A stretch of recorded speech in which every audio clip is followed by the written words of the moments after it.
Yes, a sandwich with double brisket in it. What can I say? I'm a fan.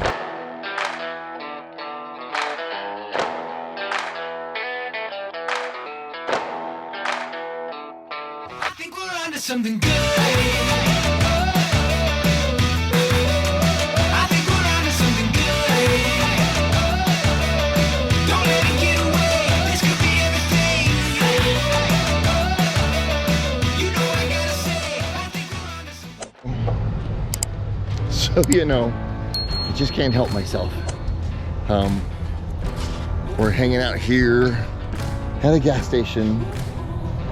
That big, massive trailer, our little Alliance 43 V13, but it's for information purposes this time.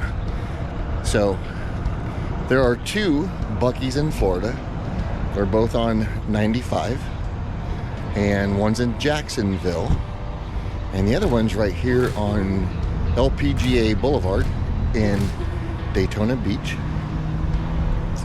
And usually for diesel, there's a 20 to 45, 50 cents a gallon price difference, because just on the other side of the boulevard, right over here, is a Sam's Club.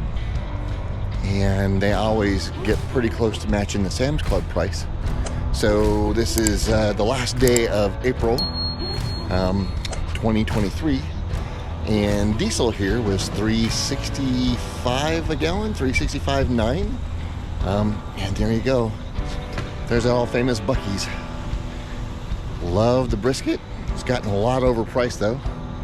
And where do you have 20 feet of beef jerky at? Nowhere else but Buc-ees. So hopefully they'll get their prices under control for the brisket, because when we first started coming here, they were $5 a sandwich, and now they're pushing $8 a sandwich. And if you get the double, it's $12, $13. Yes, a sandwich with double brisket in it. What can I say? I'm a fan. Anyway, we'll see you soon, YouTube. And remember, if you're in Florida and you want to go to Buc-ees, go to the one that's in Daytona Beach. You'll save some money because they price match with Sam's Club. All right, YouTube, we'll see you soon.